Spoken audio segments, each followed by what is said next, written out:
வணக்கம்.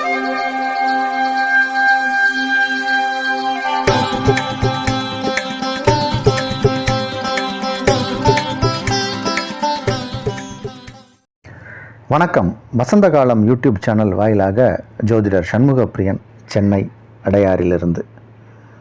வருடப்பலன், தமிழ் புத்தாண்டு பலன், குரோதி ஆண்டிற்கான பலன், அது விருச்சிக ராசிக்காரர்களுக்கு எப்படி இருக்கும் அப்படின்னு பார்க்க போகிறோம். இந்த தமிழ் புத்தாண்டு அப்படிங்கிறது ஏப்ரல் 14, 2024. இந்த ஆண்டிற்கு பேர் குரோதி. இந்த குரோதி ஆண்டு விருச்சிக ராசிக்காரர்களுக்கு எப்படி இருக்கும் அப்படிங்கிறது தான் பலன்.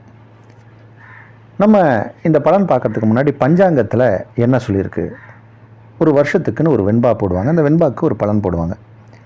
அந்த வகையில் இந்த ஆண்டை பொறுத்த வரைக்கும் திருடர்கள் பயம் ஜாஸ்தியாக இருக்கும், விளைச்சல்கள் கம்மியாக இருக்கும், உற்பத்தி கம்மியாக இருக்கும், மழை கம்மி, வெயில் அதிகம், இப்படியெல்லாம் போட்டிருக்கு. அதனால் மக்களுக்கு அவதி அப்படிங்கிற மாதிரி தான் இருக்குது.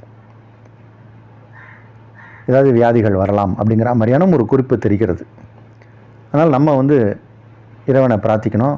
நமக்கு சென்ற சில ஆண்டுகளில் கொரோனா மாதிரியான வியாதிகள்லாம் நம்மளை முடக்கிச்சு. அது மாதிரிலாம் இருக்கக்கூடாதுன்னு இறைவனை வேண்டி தான் இந்த பலாபலனுக்கு போகிறோம். ஆனால் நமக்கு தெரிஞ்ச வரைக்கும் 60 ஆண்டுகளுக்கு முன்னாடி இதே குரோதி ஆண்டு எப்படி இருந்துச்சுன்னு வேணால் பார்க்க முடியும். அந்த வகையில் பார்த்தோம்னா இந்த குரோதி ஆண்டு 60 வருஷத்துக்கு முன்னாடி தனுஷ்கோடி அப்படிங்கிற பகுதியில் தமிழ்நாட்டில் பெரிய புயல் வந்ததாகவும் அங்கே இருந்த பாலம் காணாமல் போனதாகவும் செய்திகள் வருது. அதே மாதிரி வியாதிகளும் வந்ததாக தெரிகிறது. அப்போ இதெல்லாம் நமக்கு வரக்கூடாது அப்படின்னு இறைவனை வேண்டிப்போம். சரி, இப்போ இந்த ஆண்டு குரோதி பிறக்குது இல்லையா, அதற்கு ஒரு ஜாதகம் உண்டு. அந்த ஜாதகத்தில் கிரகநிலை எப்படி இருக்குன்னு பார்த்துட்டு நம்ம பலனை பார்ப்போம். அந்த வகையில் விருச்சிக லக்னமாக வருது. நீங்கள் விருச்சிக ராசிக்காரர்கள் லக்னம் விருச்சிகமாகவே வருது இந்த குரோதி ஆண்டு பிறக்கும்போது. அப்போ கிரகநிலை பார்த்தோம்னா விருச்சிக லக்னத்திற்கு 4ஆம் இடமான கும்பத்தில் செவ்வாய் சனி, 5ஆம் இடத்தில் சுக்கிரன் புதன் ராகு, 6ஆம் இடத்தில் சூரியன் குரு, 8ஆம் இடத்தில் சந்திரன், 11ஆம் இடமான கன்னியில் கேது. இந்த அமைப்பில் தான் இந்த குரோதி ஆண்டு பிறக்குது. நம்ம இந்த ஆண்டு பலனை பார்க்கணும் அப்படின்னா வருட கோள்கள்னு சொல்லக்கூடிய கோள்களில் ஏதாவது மாற்றம் இருக்கான்னு பார்க்கணும். சனி பகவான் கும்பத்திலே தான் இருக்க போகிறார். அவருக்கான பயிற்சி இல்லை. ராகு கேது பயிற்சியும் இல்லை. ராகு பகவான் மீனத்திலும் கேது பகவான் கன்னியில் தான் இருக்க போகிறாங்க. குரு பகவான் மட்டும் வருட துவக்கத்திலேயே, அதாவது இந்த குரோதி ஆண்டு பிறந்த உடனேவே மாறுறார்.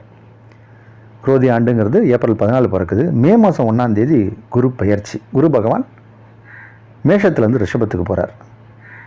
ரிஷபம் அப்படிங்கிறது உங்கள் ராசிக்கு 7வது வீடு.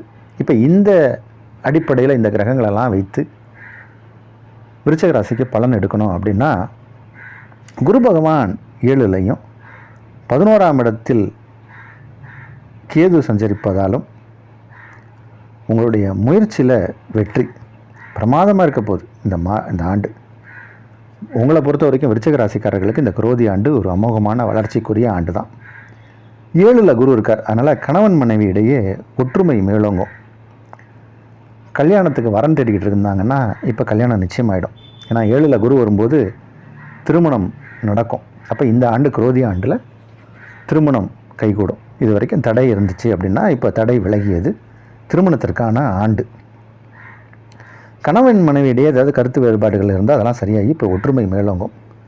நல்ல தனவரவு ஏற்படும். பொருளாதாரத்தில் ஒரு நல்ல உயர்வை காணக்கூடிய நேரம். குடும்பத்தில் சுபகாரியங்கள். இப்போ கல்யாணம்னாலே சுபகாரியம் தானே. அப்போ வீட்டில் ஏதோ நல்ல விஷயங்கள்லாம் நடக்க போகுது. மங்களகரமான விஷயங்கள்லாம் குடும்பத்தில் நடக்க போகுது. சுபகாரியங்கள்லாம் கூடி வரும் யோகம். தொழிலில் லாபம், தொழிலில் முன்னேற்றம்.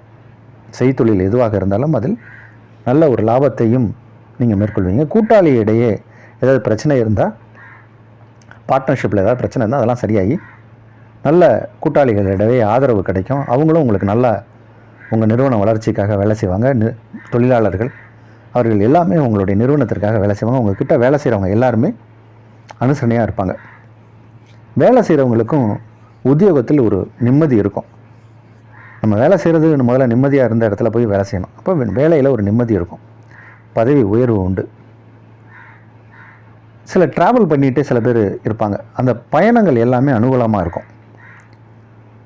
அந்த மாதிரி ஒரு எந்த பயணத்தை நீங்கள் மேற்கொண்டாலும் அதில் அனுகூலம் உண்டு.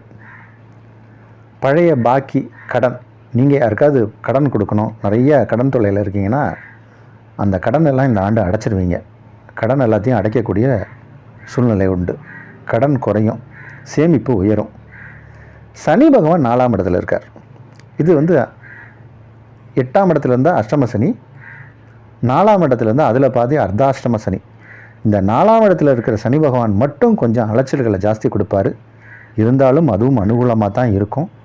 கொஞ்சம் அந்த விஷயத்தில் மட்டும் கவனமாக இருக்கணும். ஏன்னா 4ஆம் இடத்துல இருக்கிற இந்த சனி பகவானால் சில பாதிப்புகள் ஏற்படலாம்.